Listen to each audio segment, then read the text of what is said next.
कहते हैं हर जंगल के भीतर एक अंधेरा कोना जरूर होता है जहां जाने की हिम्मत कोई नहीं करता। दिन में वो जंगल जितना शांत लगता है, रात में उतना ही भयानक हो जाता है। और उसी जंगल के अंदर रहती थी एक चुड़ैल जो पेड़ों से उल्टी लटक कर हंसती थी। यह कहानी है उत्तराखंड के एक छोटे से गांव पटियाला की। गांव के चारों तरफ घना जंगल फैला हुआ था। ऊंचे देवदार, चीड़ और साल के पेड़ इतने घने थे कि धूप भी भीतर तक नहीं पहुंच पाती थी। गांव वाले जंगल से लकड़ी, औषधियां और शहद लेने जाया करते थे, लेकिन सूरज ढलने के बाद कोई भी उस जंगल की तरफ नहीं झांकता था। गांव के बुजुर्ग कहते थे, उस जंगल में एक औरत रहती है, सफेद साड़ी पहने, लंबे बाल जमीन तक और आवाज में ऐसी मिठास कि सुनने वाला उसके पीछे चला जाए। लोग उसे जंगल की चुड़ैल कहते थे। कहते हैं जो भी रात के वक्त उसकी हंसी सुन लेता है वो कभी वापस नहीं लौटता। रवि 25 साल का शहर से पढ़ाई छोड़कर गांव लौटा था। उसका बचपन इसी गांव में गुजरा था, लेकिन अब उसे इन भूत चुड़ैल वाली कहानियों पर यकीन नहीं था। उसका सबसे अच्छा दोस्त था मोनू, जो थोड़ा डरपोक था पर रवि का साथ कभी नहीं छोड़ता। एक दिन रवि ने कहा, अरे ये सब बुजुर्गों की बनाई बातें हैं, मैं खुद उस जंगल में जाकर देखूंगा कि कोई चुड़ैल है भी या नहीं। मोनू डर कर बोला, पागल हो गया है क्या? रात में कौन जाता है वहां? लोग कहते हैं पेड़ों से उल्टी लटकती औरत दिखती है। रवि हंस पड़ा, तो फिर देख ही लेते हैं, कल रात को चलते हैं। अगली रात लगभग 11 बजे हवा ठंडी थी और पूरा गांव सो चुका था। रवि और मोनू ने टॉर्च ली और जंगल की ओर चल पड़े। जैसे जैसे वो जंगल के भीतर जाते गए, झींगुरों की आवाज बढ़ती गई, पत्ते हिलते रहे और कहीं कहीं उल्लू की डरावनी आवाज गूंज उठती।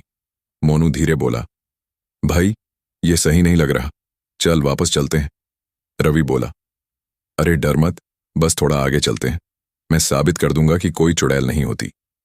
लेकिन कुछ ही कदमों बाद हवा ठहर सी गई। जंगल एकदम सन्नाटे में डूब गया।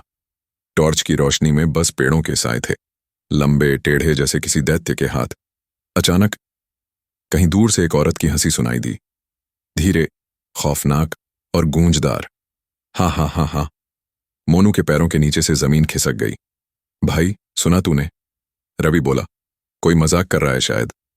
लेकिन फिर हंसी दोबारा गूंजी, इस बार और पास से। दोनों ने टॉर्च उस दिशा में घुमाई। एक पुराना बड़ा पेड़ था जिसकी शाखाएं उलझी हुई थीं। टॉर्च की रोशनी जैसे ही ऊपर गई, रवि और मोनू दोनों की सांसें थम गईं। पेड़ से उल्टी लटकी एक औरत दिखी, सफेद साड़ी, लंबे खुले बाल और चेहरा इतना पीला मानो सालों से खून नहीं देखा हो। उसकी आंखें लाल थीं और वो हंस रही थी। उसकी हंसी जंगल में गूंज उठी।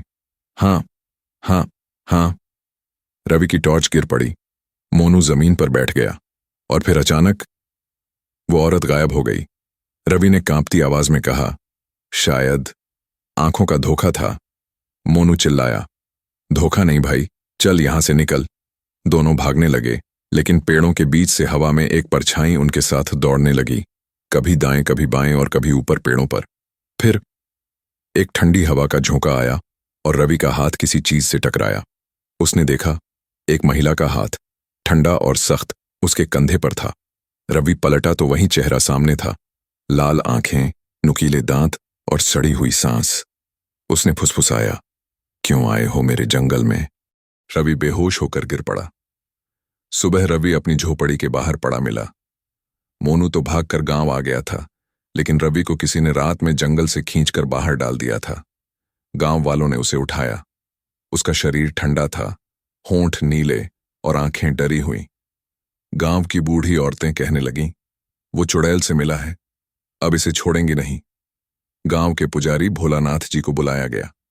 उन्होंने देखा और बोले, इस पर उस आत्मा की छाया है, अगर इसका उपाय ना किया गया तो ये 7 दिनों में मर जाएगा। रवि के माता पिता रोने लगे। मोनू कांप रहा था, भाई को बचाओ पंडित जी। भोलानाथ जी ने मंत्र पढ़ा और कहा, उस जंगल में जो आत्मा है वो कभी इंसान थी। उसका नाम था कमला। 100 साल पहले उस इलाके में अंग्रेजों का राज था। कमला एक गरीब लकड़हारे की बेटी थी। अंग्रेज अफसरों में से एक ने उससे जबरदस्ती की और जब उसने विरोध किया तो उसे उसी जंगल में फांसी पर लटका दिया गया। मरने से पहले उसने कसम खाई, मैं इस जंगल की रक्षक बनकर लौटूंगी, और जो भी मुझ पर हंसेगा या मेरे जंगल में घुसेगा उसे मैं कभी नहीं छोड़ूंगी। तब से हर अमावस्या की रात को उसकी आत्मा पेड़ों से उल्टी लटक कर हंसती है। तीसरे दिन से रवि अजीब हरकतें करने लगा।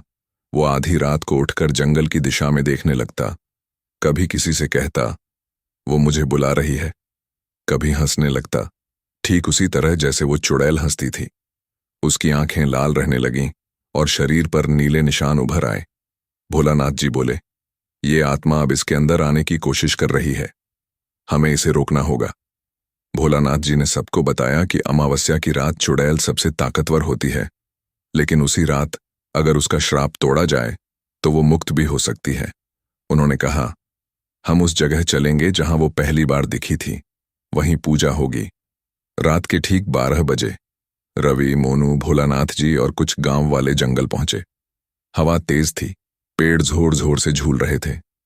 जैसे ही वो पुराने पेड़ के पास पहुंचे, वहीं हंसी गूंजी। हाँ हाँ हाँ, फिर आ गए मेरे पास। पेड़ की शाखा पर फिर वही चुड़ैल उल्टी लटकी थी। उसकी आंखें आग की तरह चमक रही थीं। वो बोली, जिसने मुझे देखा वो अब मेरा है। रवि अचानक झटके से आगे बढ़ा। हाँ, तू मुझे बुला रही थी ना? वो उसके सामने चला गया। मोनू चिल्लाया, रुक जा, पर चुड़ैल ने हवा में हाथ लहराया और रवि जमीन से कुछ फीट ऊपर उठ गया, जैसे कोई अदृश्य ताकत उसे खींच रही हो। भोलानाथ जी ने मंत्र पढ़ना शुरू किया। एयूएम नमः भूतात्मने नमः। आसमान में बिजली चमकी और पेड़ों की टहनियां टूटने लगीं। चुड़ैल चीख उठी, रुको, वो मेरा है। लेकिन पंडित जी ने कमला का नाम लेकर कहा, तेरा अन्याय अब खत्म हुआ, तू अब मुक्त हो जा। तेरे साथ जो हुआ उसकी सजा इन निर्दोषों को मत दे। धीरे धीरे चुड़ैल का चेहरा बदलने लगा। वो अब खून से लथपथ नहीं थी, बल्कि शांत, रोती हुई स्त्री में बदल गई। उसने रवि की ओर देखा और बोली, मुझे अब कोई दर्द नहीं, लेकिन कोई भी इस जंगल को कभी अपवित्र ना करे। इतना कहकर उसकी परछाई धुएं की तरह हवा में घुल गई। रवि धीरे धीरे ठीक हो गया, लेकिन उसने फिर कभी जंगल की तरफ नहीं देखा। गांव वालों ने उस पेड़ के नीचे दीपक जलाकर एक मंदिर बना दिया। लोग आज भी वहां जाते हैं, पर सूरज ढलने से पहले लौट आते हैं। कहते हैं, कभी कभी अमावस्या की रात जब हवा बहुत तेज होती है तो उस पेड़ की शाखाएं अपने आप हिलने लगती हैं और कोई धीमी खौफनाक हंसी सुनाई देती है। हाँ हाँ हाँ, शायद वो अब भी वहां है, बस अब किसी को नुकसान नहीं पहुंचाती, पर जो उसकी जगह का मजाक उड़ाए उसका नाम फिर कोई नहीं सुन पाता। कभी अगर आप किसी जंगल से गुजरें और पीछे से किसी औरत की हंसी सुनाई दे तो पलटकर मत देखना, क्योंकि शायद वो जंगल की चुड़ैल ही हो।